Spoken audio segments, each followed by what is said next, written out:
Hello, welcome to Lennys Life Lessons. This discussion on self will address self-esteem and self-acceptance. These discussions are intended purely for educational purposes. I offer private, individual, and group counseling and coaching sessions, in person, by phone, and over the internet. Please visit my website, lennylondon.com, for information about these services. My mission is to serve to advance you in living your life even more powerfully, richly, joyfully, and fully. Subscribe, if you haven't already, to these educational discussions on various topics posted here by noon, 5 days a week. So many people sitting across from me in my counseling office have proclaimed, "I have no self-esteem." Meanwhile, most of them were nicely dressed. The women were usually made up and decked out with jewelry. I pointed out that they must have some self-esteem. They must think enough of themselves to go to the trouble to make sure they look nice. In a few cases, the person sitting across from me did not go to any trouble to see to their appearance, or hygiene, actually. However, they did go to the trouble to come and see me. If, at this moment, you are feeling as if you have no self-esteem, consider what you must feel for yourself to watch this video. You must at least feel you're worthy of feeling better about yourself. Right now, look for evidence that you do have some self-esteem. Put this video on pause, get pen and paper, and list all of the things that you can think of that indicate you have some esteem for yourself. List anything and everything you do to take care of yourself in any way. Include watching this video. Add to this list over the next week. And then share some of the things that indicate you have esteem for yourself at Lennys Life Lessons on Facebook, and come back to read what others post. You might find you're doing more for yourself than you thought, suggesting that you have more self-esteem than you thought. Self-esteem means how much you esteem yourself, how highly you think of yourself. In our culture, unfortunately, we get the message that we should not think too highly of ourselves. What is not understood is that, in fact, the more self-esteem you have, the more pleasant you are to be with, and the more you have to offer others. Therefore, you cannot have too much self-esteem. Anyone who has an abundance of self-esteem is comfortable to be with and puts you at ease because they are comfortable with themselves. Anyone who appears to have too much self-esteem actually is operating on a deficit of self-esteem, perhaps a severe deficit of self-esteem. The degree that they appear to have an excess of self-esteem is actually the degree that they are operating with a deficit. Putting that more clearly, the more arrogant a person presents themselves, the less they actually truly esteem themselves. Arrogance is a cover for negative self-perception. Anyone who truly esteems themselves has no need to make themselves feel better by putting others down or by presenting themselves as better than others. When you hold yourself in high self-esteem, you naturally hold others that way as well, and treat them accordingly. Seeking to increase your self-esteem is actually altruistic. It is extremely difficult to treat others well when you do not think much of yourself. You may also be robbing the world of wonderful gifts that you have to share if you do not recognize your value. I will discuss 3 keys to increasing self-esteem: self-acceptance and seeing your perfection and speaking it. There is a perception that in order to have high self-esteem, you must like everything about yourself. And this is not only not a key to self-esteem, it is not rational or likely. Is there anyone that you know that you like everything about them? If you said yes, then you probably do not know that person very well. There are things about everyone that are not likable. The secret to high self-esteem is accepting those things about yourself that you do not like, and recognizing that maybe those things are not likable, but that does not mean you are not likable, or that you're not a good person.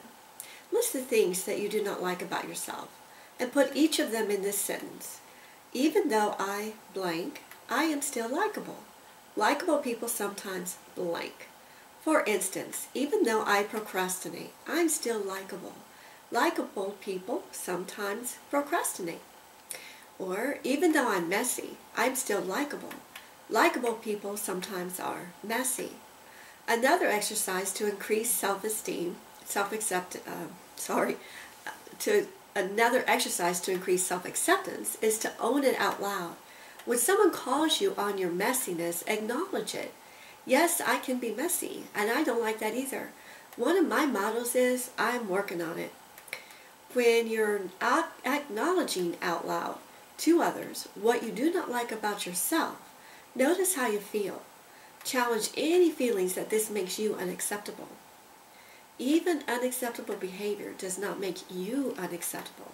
It just indicates that there is something going on with you that you need to address, probably low self-esteem. Finally, while you're taking inventory of the things you do not like about yourself, recognize that these are the things that make you perfect. Striving for perfection, to be the perfect person, is the best way to tank your self-esteem. Striving for you to try to be the perfect person. For one thing, it keeps you hyper-focused on and resisting what you do not like about yourself, the things that you think make you imperfect, and put a lot of energy on those things that you don't like, making them worse. When you accept the things that you do not like, you're free to focus on and put your energy into the things that you do like about yourself. And for another thing, striving to be this perfect person is irrational. Not only is it impossible, it would also not be so perfect. Imagine being in the room with someone, with an individual who meets your idea of what that perfect person is. Picture this person standing there, interacting with you, interacting with others in a flawless manner. Imagine this person always being this way, with everyone, everywhere, in all situations. This person maintains a flawless persona and behaves perfectly in all circumstances. What would it be like to be around this person for very long? Most people tell me it would be annoying, and some people say it would be boring. So, in reality, not only is it unrealistic to strive to be flawless, the idea of the perfect person being flawless is in and of itself flawed. In fact, it is our flaws that make us perfect.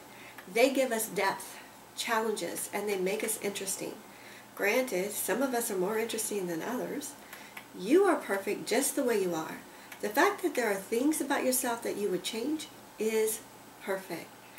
And the third key to high self-esteem I'm sharing here today is, do you tell people that you have high self-esteem and that you feel good about yourself, or do you tell them that you feel inferior? In my late 20s, I changed what I said to people. And initially I had to use a disclaimer when the topic came up. I would say, what I used to say is I have low self-esteem. Now I'm saying I have high self-esteem. Well, after about 3 months, I dropped the disclaimer and I went on just to say, I have high self-esteem. When I first started saying it, in the back of my mind, there was a little voice that kept saying, liar, liar, pants on fire. But eventually that voice went away, and not long after that, I actually started believing it. And today, I can honestly say I have high self-esteem. I do not like everything about myself. Regarding those things I do not like, I'm working on it. If you diligently practice these 3 keys, accepting everything about yourself, even the things you do not like, seeing yourself perfect just the way you are, and speaking that you have high self-esteem, your self-esteem will flourish. What follows that is you actually do like yourself better, and you behave in ways you like better. Because it is actually low self-esteem that causes much of the behaviors that we do not like. So when you build your self-esteem up, you will behave in ways you like more. And remember to share the things that indicate you have some self-esteem for yourself at Lennys Life Lesson on Facebook. You may post something there someone else needs to see. Then build on that by recognizing that you are perfect just the way you are. When you hear someone say nobody's perfect, correct them, even if only in your own mind. Say everybody is perfect, and speak that you have high self-esteem out loud to others. And subscribe now if you haven't already for ongoing support, information, and strategies for further building your self-esteem. Please share your thoughts and suggestions and feedback at Lennys Life Lessons on Facebook, and follow me at Lennys Life Lessons on Twitter. Visit my website, lennylondon.com. And thank you so much for joining me.